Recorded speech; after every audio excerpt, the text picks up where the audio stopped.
historians? Welcome back. We are getting into our continuation, basically, of the Great Depression and World War I. However, we are going to be talking about two completely different events today, but these two completely different events happened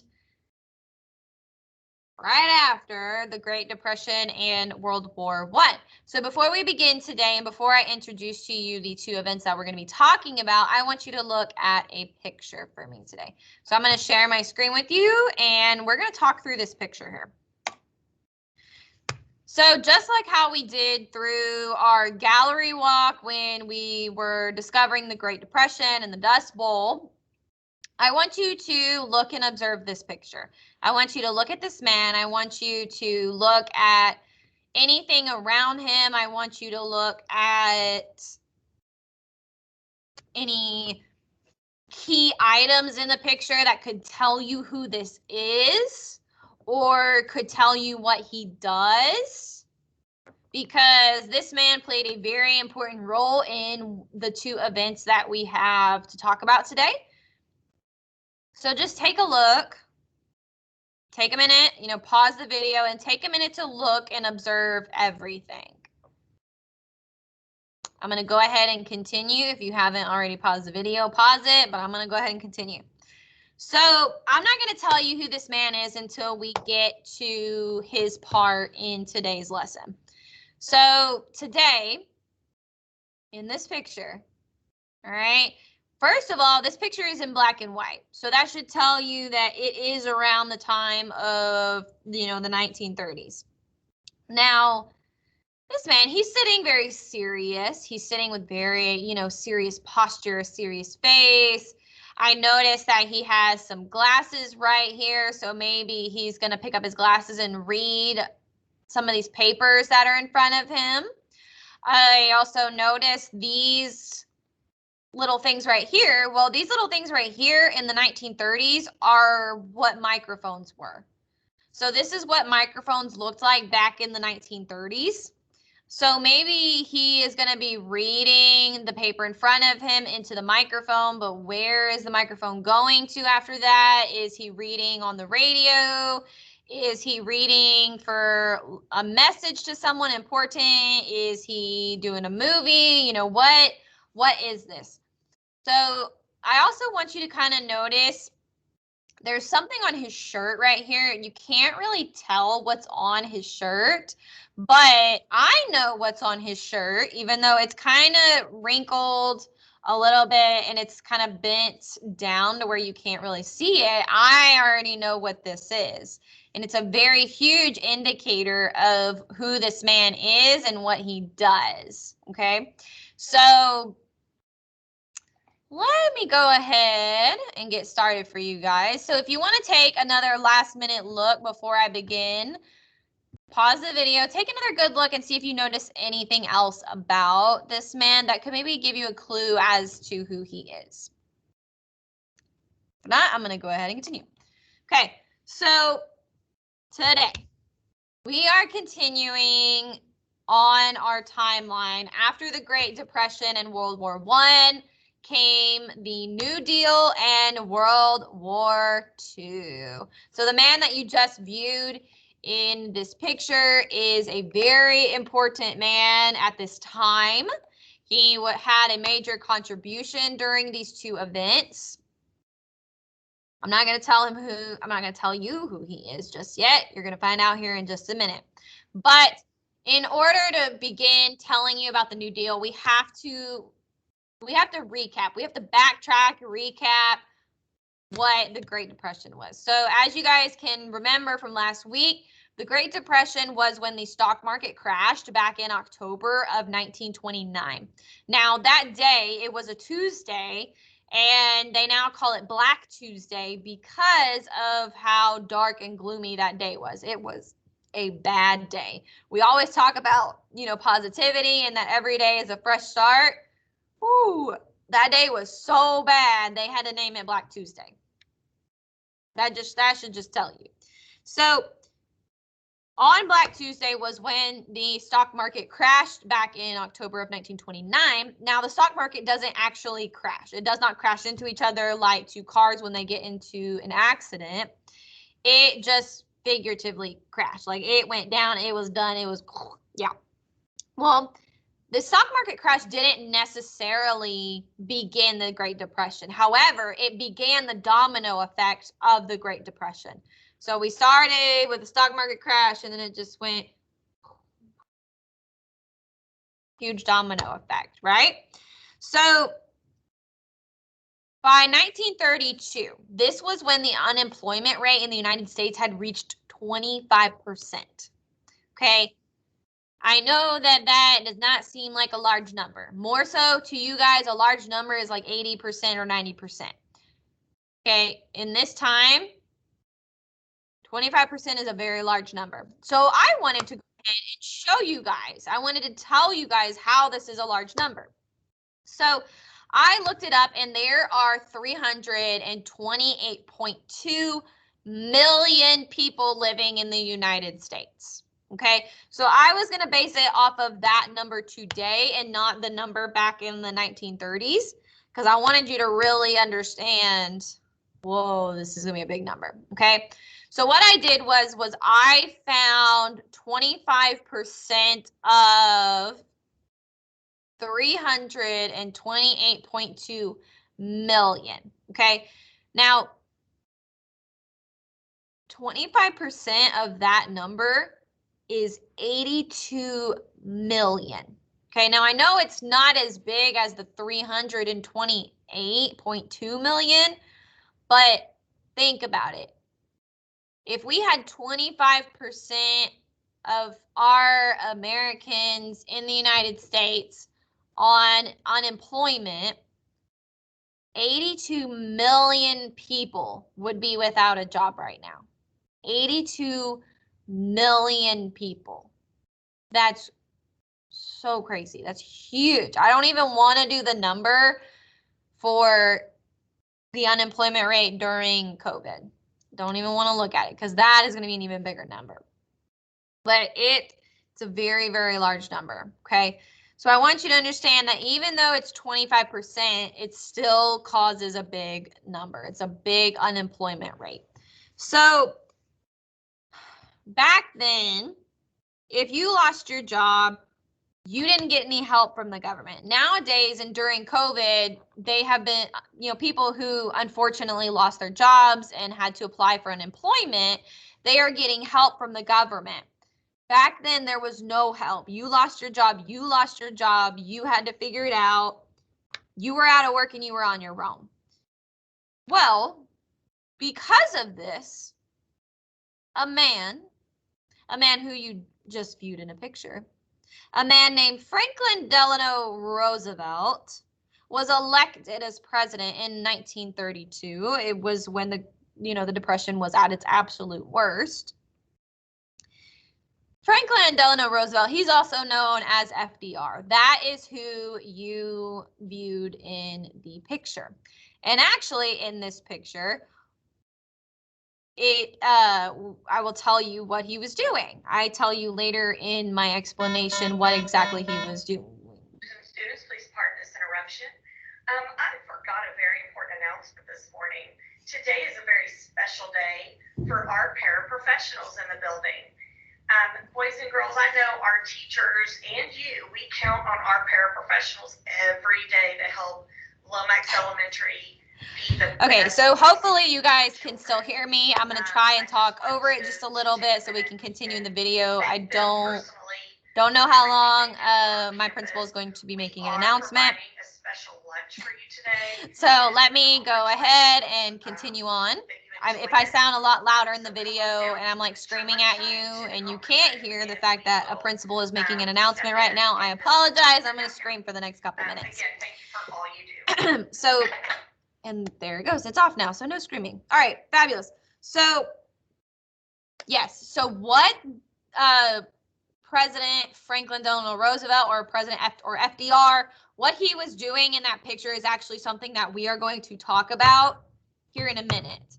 Now, the pin that was on his jacket, I don't know if many of you have noticed or if you know, but every president of the United States wears an American flag pin on their jacket, and they are the only ones who wear an American flag pin on their coat jackets. They are the only ones. It's a huge indicator of the fact that they are the president.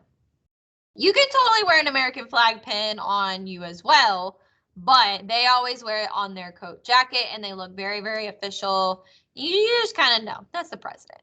That's the president.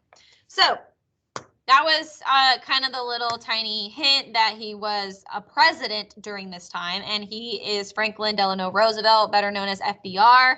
So when I say FDR, that is who I am referring to during this lesson. So FDR and his advisors, they had an idea. Okay, so they saw the unemployment rate at 25%, and they saw the fact that so many people were out of work. They had an idea that by giving people jobs and money, it would encourage people to spend and invest in the economy. They believed that spending would make companies more successful and spur them to hire new workers. So FDR started his New Deal. Okay, he started the New Deal. Now, the New Deal is a set of programs that would create jobs and give people money. He started by setting up what were called the alphabet agencies. Excuse me, like the FDIC, or better known as the Federal Deposit Insurance Corporation, which made sure that the bank deposits were safe, because that was the whole problem during the Great Depression, was that the banks were not safe and secure because people were coming in and getting all their money, and then the banks didn't have any more money left to distribute it. So this was a process to start making the banks a more secure place for your money.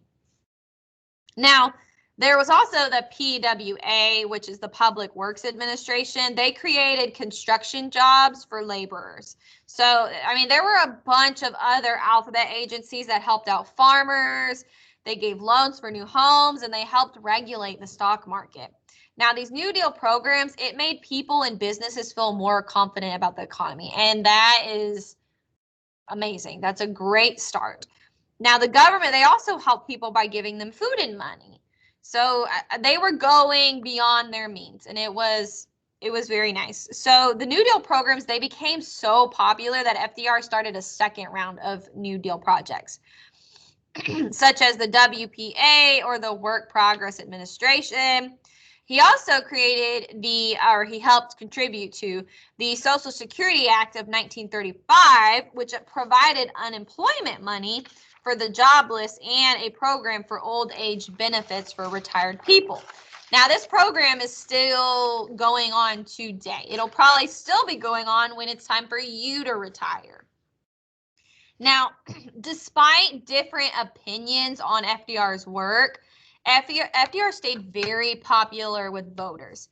His weekly radio addresses to the country, called Fireside Chats, explained his policies in simple terms.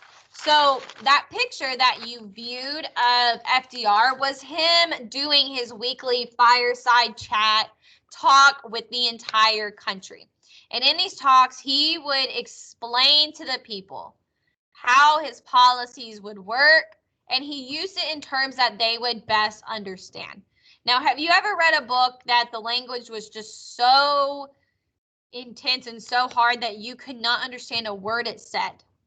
Well, that's kind of like how the government is when they're creating all these bills and laws and all these new policies. It's just hard to understand. And so FDR took it upon himself to meet with the country weekly and talk about his terms in a simplified way so that everyone could understand it. That, I think, is fairly impressive. Excuse me. Now, what we have next is World War II. Okay, so we have FDR, we have the New Deal. Well, now we're kind of getting into World War II. So, again, we were not initially in the war, but I'm going to tell you about the two sides of World War II. The two sides were the Axis powers and the Allied forces. Now, on the Axis powers, it consisted of Germany, Italy, and Japan. Okay. And then on the Allied powers, it consisted of England, France, the Soviet Union, the US, and a lot of other smaller countries. Now, I'm introducing this and the different sides, but the US was not in the war just yet. So just like in World War I, we were not in the war yet, but something caused us to get into the war. So World War II, this was when the Nazis took control, okay? They took control by promising a glorious future for Germany, okay? That's where it started. We started with Germany, okay? The Nazis took over. They were like, oh, we have a beautiful future ahead for Germany if you let us take over. And if you guys remember, in World War I, we ended it with the Treaty of Versailles. And Germany was on the bad end of the stick of the Treaty of Versailles. They got stuck with everything. So the Nazis were like, oh, excuse me, no, sorry, we're revoking this, bye-bye. We're not, no. Say bye to your peace agreement to World War I.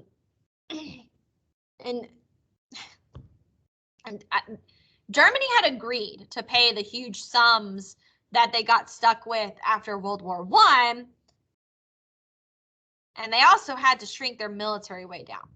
So when the Nazis took over, they were like, no, no, nope, nope, nope, nope, nope, bye, revoke, bloop, bloop, throw it out the window, throw it out the window. Well, as many of you probably do know, the leader of the Nazis was Adolf Hitler. Now, Hitler, he said that the Germans were a master race. He said they were superior to all people. It was their destiny to be the most powerful nation on earth. They would rule over the inferior races, which was basically everybody else except pure blood Germans. And Hitler, he reserved a special hate for Jewish people. He blamed them for Germany's problems, including the defeat in World War I. Bit of a stretch, but at first the world, like the entire world, stood by as Hitler began his quest for total power. Everybody was like, all right, Germany, you got this. Y'all can handle it. No one wanted to spark another world war. And in 1938, he sent troops, Adolf Hitler, he sent troops to Austria, which gave up without much of a fight. A few months after that, he took over part of Czechoslovakia.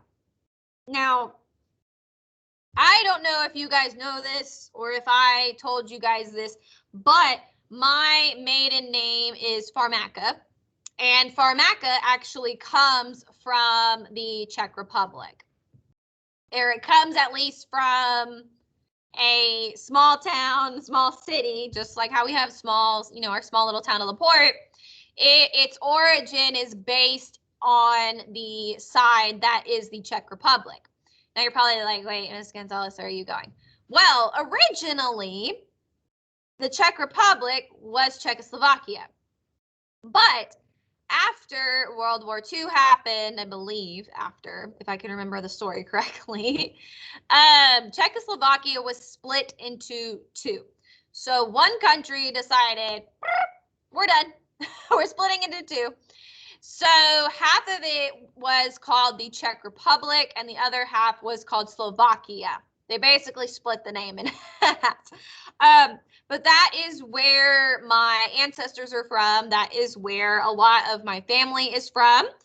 They are from a town off it's a little outside of Prague, which Prague is the capital. It's like the main city in the Czech Republic. And they lived in a little town outside of Prague. But that's where my name, or my maiden name, originates from. But now I'm just Miss Gonzalez. So I just wanted to give that a little tidbit in there for you guys, just because every time I come up upon Czechoslovakia, I always think about it and it makes me smile. So Hitler, a few months after taking over Austria, he took over Czechoslovakia. Now, Czechoslovakia is it was a small little country. It was very small. So it was easy to take over. It was hoped that he would be satisfied with these two conquests. I mean, everybody was like, okay, he's being a conqueror. He's taken over he's taken over little countries and yada, yada, yada. Okay, maybe he's done. Well, no. He then started demanding that part of Poland that Germany had given up after World War I. He was demanding for it. He said, I don't believe in this Treaty of Versailles. We're not paying the huge sums. We're not giving up our huge army, and we're not giving up the part of Poland that we had. We're taking it back. So this is when Britain and France chime in, okay? They agreed to defend Poland against any aggression. Then in about September of 1939, Germany invaded Poland. And 2 days later, both Britain and France declared war on Germany. So as you can remember, Germany is on the Axis powers side, which is that's the bad side right now. In our story here, it's the bad side. And in the Britain, France, and Poland, they are on the Allied forces. They are the good side. They're trying to protect Poland from getting invaded by Germany. And you guessed it, a whole lot of fighting was going on and on and on. And if I read it through you, I'm going to lose you. So we're not going to read through all of the little fights that we have going on. But just know there were a lot of fights. So just like every other war, there was a lot of fights going on. So all these little fights, the U.S. still stayed out of it. They supplied, though, England with naval support weapons and equipment. So we were supporting England, but we were not in the war. We were not physically sending troops and fighting. We were just sending supplies, basically, to help the side that we believed in. Meanwhile, Nazis were beginning to arrest, deport, and kill Jews and other minorities. This was the start of the Holocaust, okay? It was the systematic murder of 6 million Jewish people. 6 million people. But let's get on to the fact of when the United States finally entered into the war. They finally entered the war after getting attacked on home soil. Now, many of you are probably very familiar with this event. On December 7th of 1941, Japan had bombed the naval port at Pearl Harbor in Hawaii. And in response, the U.S. joined the Allied forces and sent troops to 3 areas of war. 3 areas of war. It's always when we get attacked on home soil, then we get into it. It's always the key to remember. So more and more fighting was happening. And more than 160,000 troops crossed the English Channel from Britain. They landed on the beaches of Normandy on June 6, 1944, and this invasion was known as D-Day. So this is another very important event that you guys probably have heard of, but didn't realize it was all under World War II. Because I remember when I was your age, I didn't realize that. I thought they were all different events. No, they are all under this one umbrella called World War II. So the Allies, they sustained heavy losses during this invasion, but it was a key victory. They won, and it was a key victory. So after about 5 years and millions of lives lost, the end of the war was finally in sight. German cities were flattened as the Allies pushed in from both sides. So everywhere where Germany was trying to invade, the Allied forces were surrounding them and pushing them out. When it was clear that there was no escape, Adolf Hitler actually took his own life. He was refusing to go to jail. He was refusing to die by anyone else's hand but his own. And a week later after this, on May 7th, 1945, Germany surrendered. And that was the end. But the thing is that there was still some more that happened after that. Okay, so Germany may have surrendered, but it was kind of like Japan didn't get the message. So after Germany surrendered, the Japanese, they were holding American forces. And President Truman at the time. So during World War II, we do have a new president. FDR is not the current president during World War II. He took a drastic step to end the war. He wanted it done. And so what he did was he dropped a nuclear bomb on 2 civilian cities. This was Hiroshima and Nagasaki. It's very, very tragic. It's a very, very tragic event.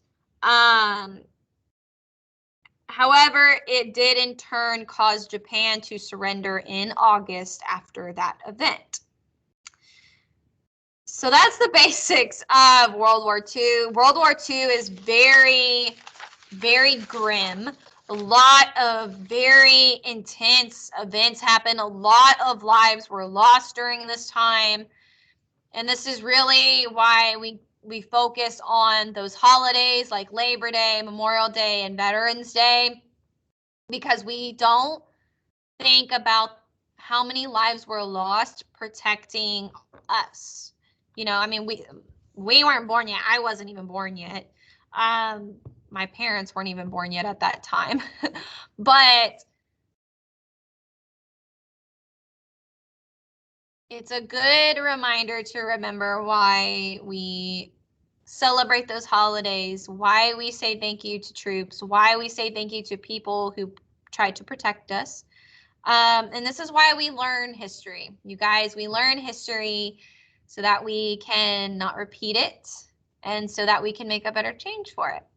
So despite the fact that in the New Deal, you know, we were turning it around from the Great Depression, and then we went back down on that roller coaster down with World War II and the grimness and the darkness of it, we still learned from it.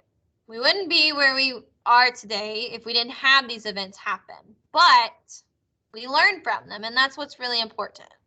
And it's very important that we learn from it and we remember it and we honor those who served during these very grim times.